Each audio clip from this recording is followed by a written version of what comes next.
Are you a nurse who's exhausted, tired of being tired, so much that you're just coming home after shifts, collapsing on the couch, feeling like you miss what your life used to be like when you did something other than work and recover from work? If this is you, today I'm going to share this crucial first step in helping you recovering from the chronic stress you face as a nurse and building resilience.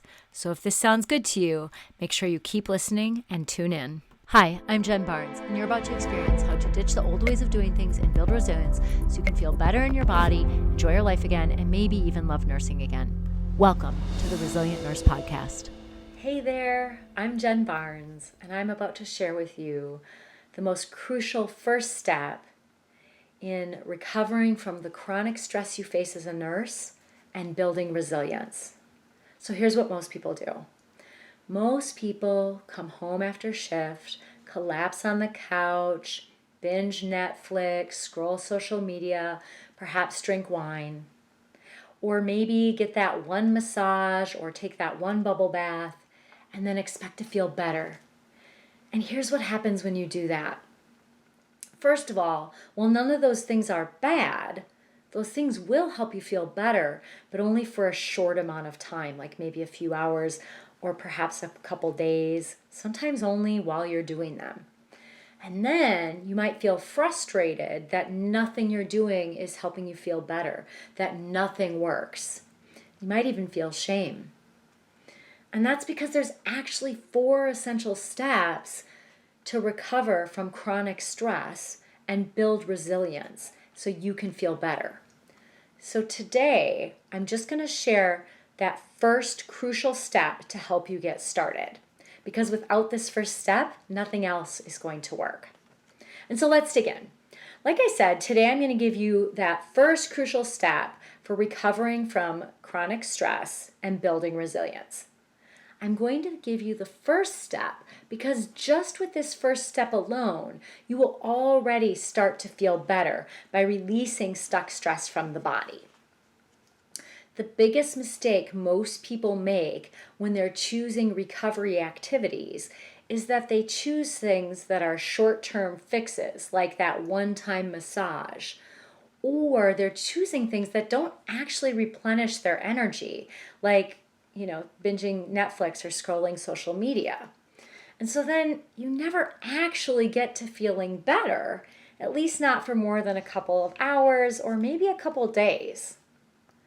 There's 4 essential steps to helping you feel better, but the first step is crucial and must be done before anything else will work.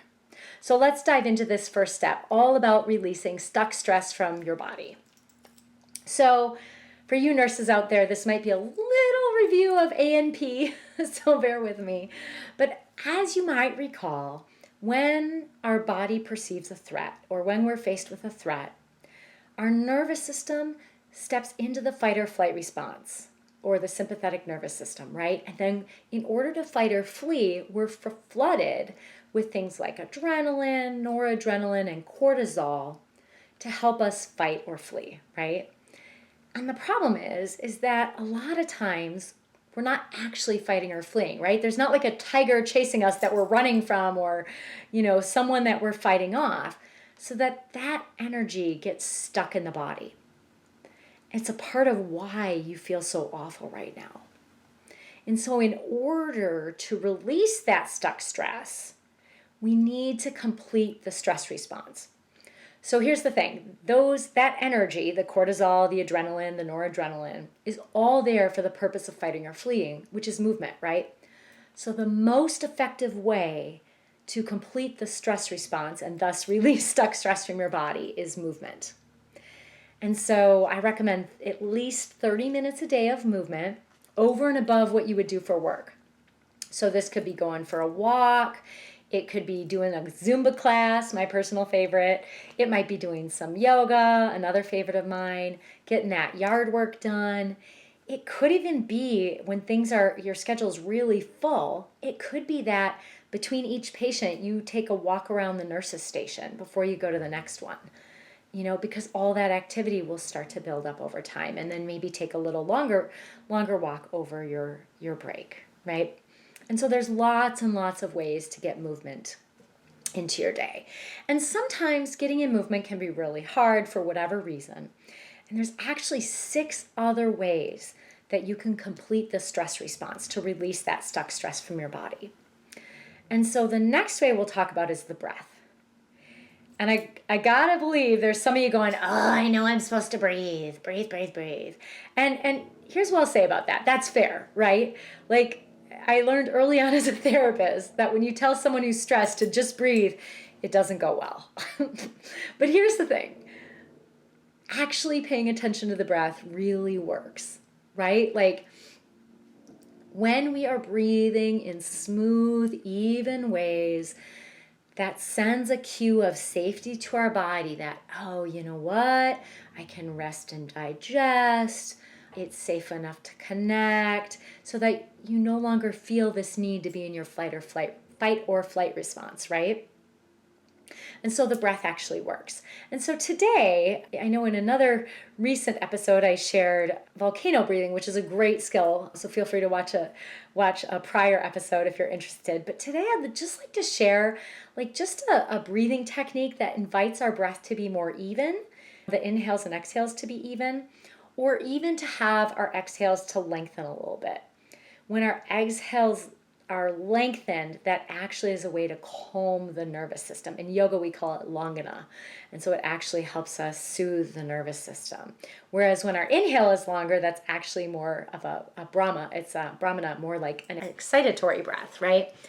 And so you're welcome to find a seat or a stand, and we'll just take a few moments to breathe together. And I would encourage you to start by just noticing your breath as it is. When we're feeling stressed, if we are trying to force our breath, I find that we tend to hyperventilate or just not be able to do it well. And then we get more stressed and breathe more shallowly. And it just the whole thing just tumbles into a big mess. So if instead, you could have your eyes open or closed, and you might just start to notice your breath as it is. I noticed I was kind of holding my breath while I was talking. So if you ever notice you're holding your breath, just invite your breath to come back in. One way to notice your breath is to notice the pacing of it. Like you might notice your length of your inhales and exhales, if they're similar in length or if they're different. And you might even invite them to be more similar by using counting. So maybe as you're breathing in, you might count in for 4, 3, 2, 1. And maybe breathing out for 4, 3, 2, 1. And you're welcome to use any number or count at any pace, perhaps inviting your breath to even out.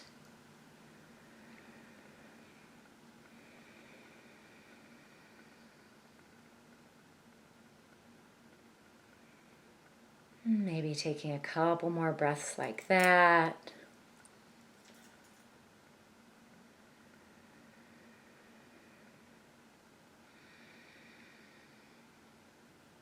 And maybe one more with an even breath.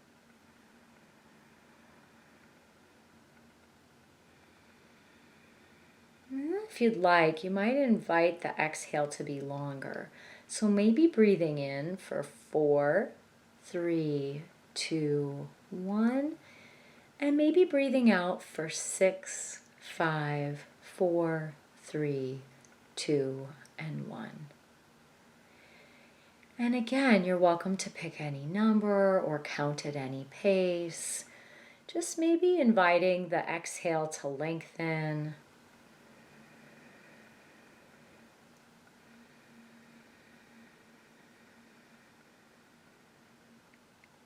You might have your eyes opened or closed.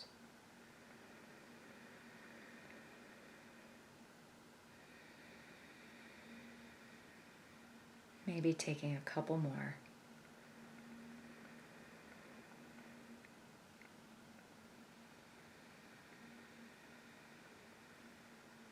And perhaps one more breath.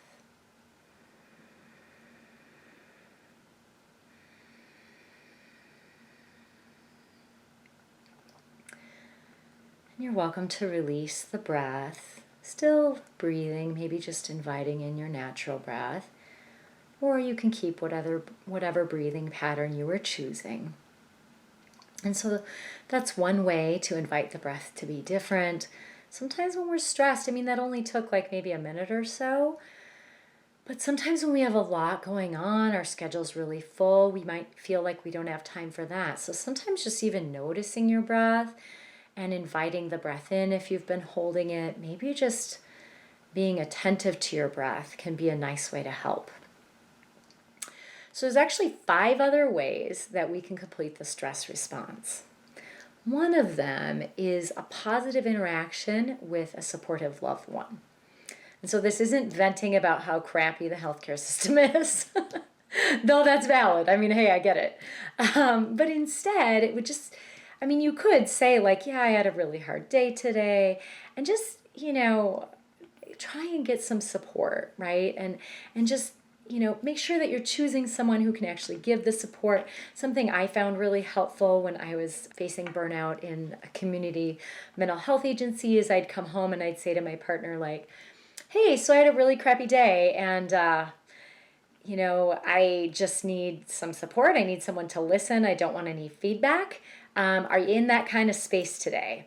And if he would say no, I'd be like, great, no problem. I'll call my mom because my mom is someone who could do that, right? She was always my biggest cheerleader. So maybe just, you can be intentional about who you do that with. Another option is a big hard cry. So when you've ever had a big hard cry, you know that you usually feel better after, and there's a reason for that, right? Because you're completing the stress response. So that's another great option.